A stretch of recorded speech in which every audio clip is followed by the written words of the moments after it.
কিন্তু ভিতরে খুব নরম আমাদের এই বোনটা। আমাদের এখানে সভা, আমরা সবাই চাইছি বেশি বেশি করে বক্তব্য রাখতে, আর আমাদের বোন তার ইচ্ছা কি, তার লক্ষ্য কে কোথায় ঠিক খেতে পেলো কিনা, খাওয়া নিয়ে ঝামেলা হচ্ছে কিনা, মাছের ভাগ সবাই পেলো কিনা, তাই নিয়ে তার মাথা ব্যথা। তো স্বাভাবিকভাবেই এটা হচ্ছে মহিলাদের ধর্ম, সে গৃহিণী, তাই স্বাভাবিক কারণেই এই যে ব্লক, এই ব্লকের সভানেত্রী হওয়ার কারণে এটা তার দায়িত্বের মধ্যে পড়ে, সেই দায়িত্ব সে পালন করছে।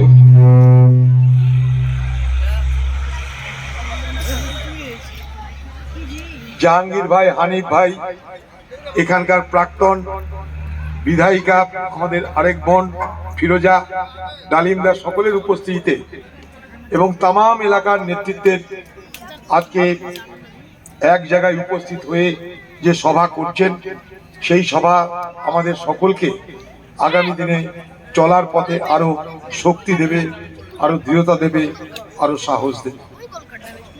দেখুন, এই এলাকার মানুষ আমাদের দুহাত ভরে দোয়া করেছে, আশীর্বাদ করেছে, আমরা কেউ অস্বীকার করতে পারবো না।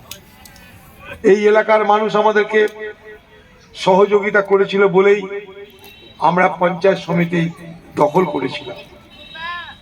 আমরা নিজেরা সেই পঞ্চায়েত সমিতি আমাদের দখলে রাখতে পারিনি।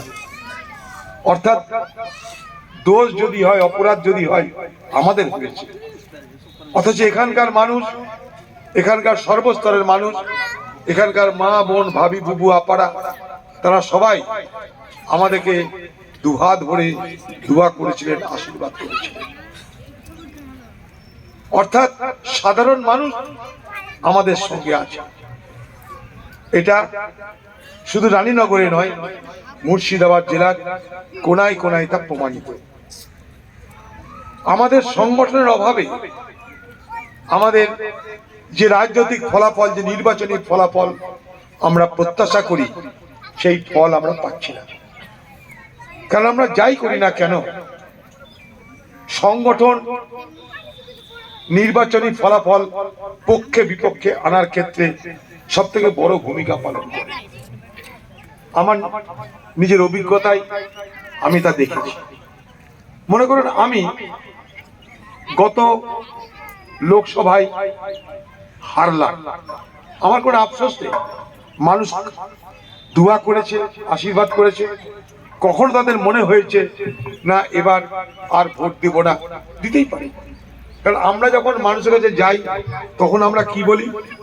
আমরা জিতি বা হারি, সবসময় আপনাদের সঙ্গে থাকবো, আপনাদের কথা ভাববো।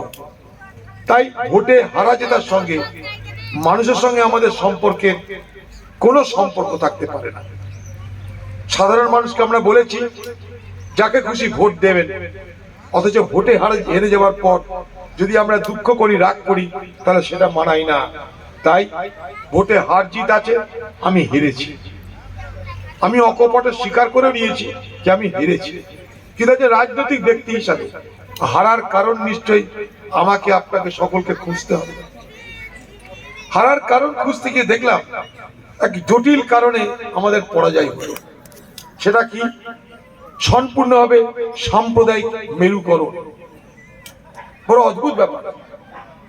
ভোটের সময় মানুষকে বিভ্রান্ত করতে, সাধারণ ভোটারদের বিভ্রান্ত করতে আজকে কেন্দ্রীয় দল অর্থাৎ বিজেপি এবং আজকের পশ্চিমবঙ্গের সরকারি দল টিএমসি, তারা সবকিছুকে বাদ দিয়ে তারা সব থেকে বেশি করে যে অস্ত্রটা ব্যবহার করছে, যে হাতিয়ারটা ব্যবহার করছে, তার নাম কি জানেন?